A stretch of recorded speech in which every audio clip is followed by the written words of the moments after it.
My name is Becca Kenneally, and I'm the Chair of Performing Arts at Endicott College. I also direct the Endicott Singers and the Harmonelle Choir, and I direct music theater with my colleague Katie Clarke, and teach thesis and a few other things. My name's Katie Clarke. I'm the coordinator of theater at Endicott, and I teach DRA 100 and DRA 305 this semester.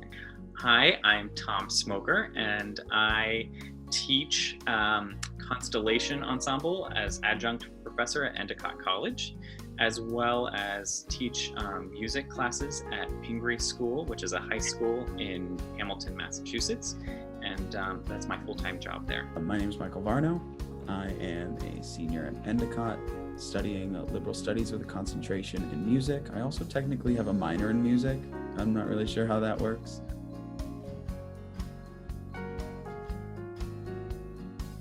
I'm actually kind of amazed that we can do it at all.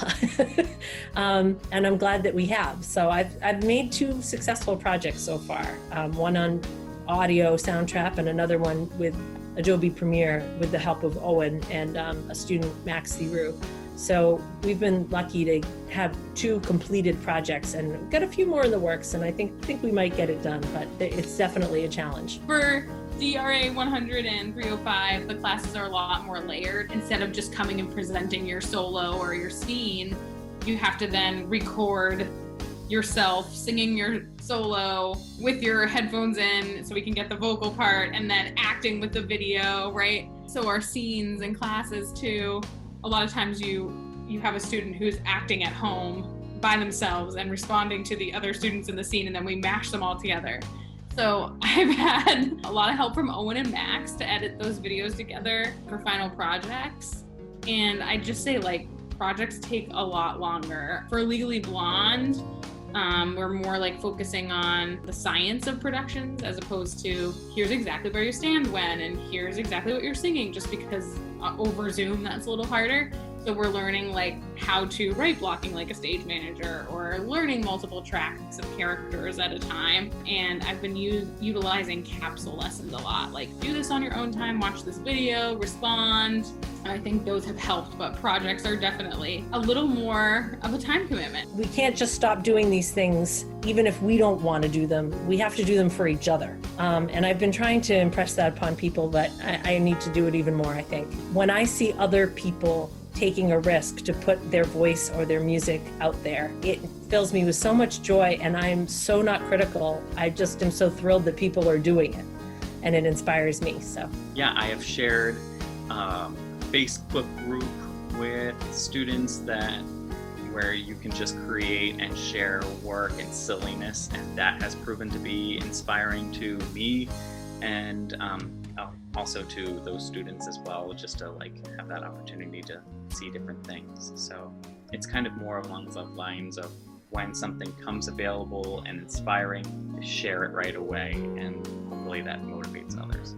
that was one of the things that was most important to me, was how to keep people connected. And so right from the first rehearsal, I thought it was important that we acknowledge the elephant in the room, that this is not the same, and that people are probably dealing with different things.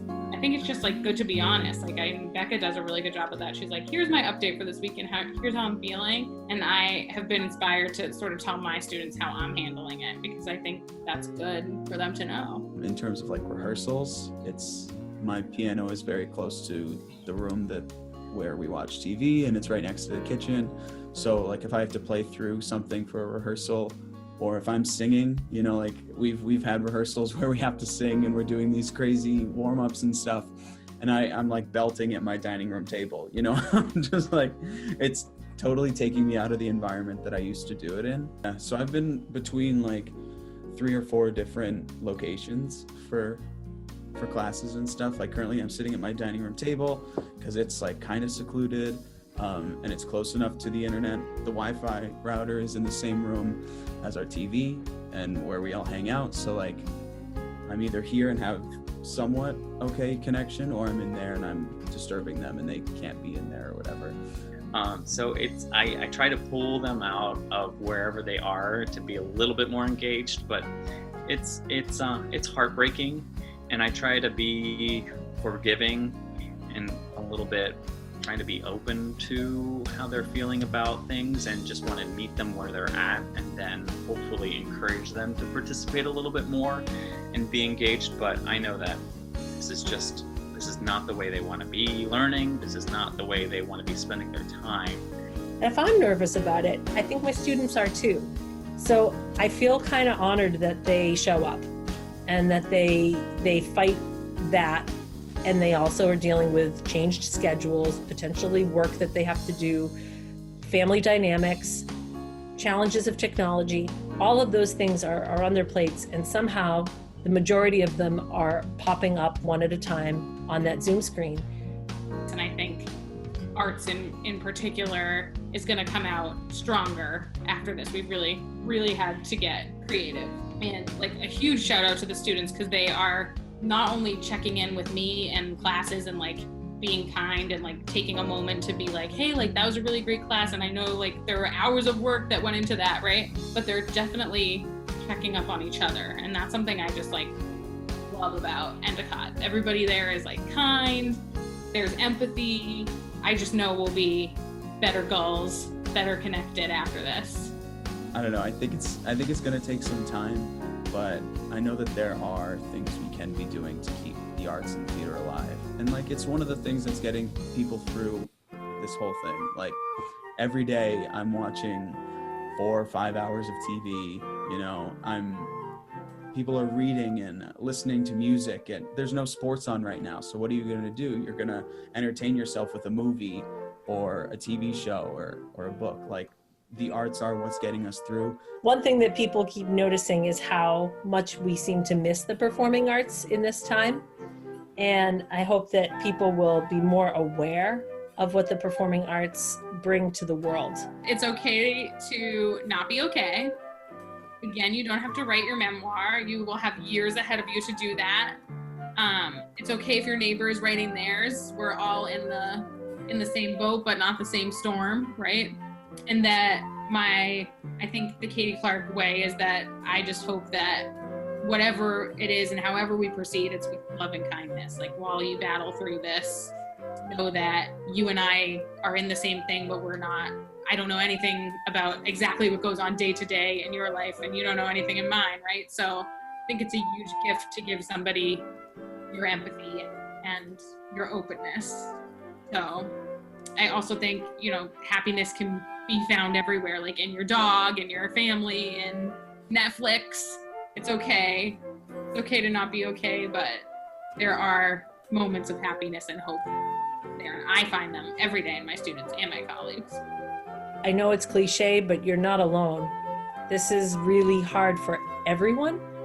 And some people are good at putting on a good face in a Zoom moment or a phone call or on social media.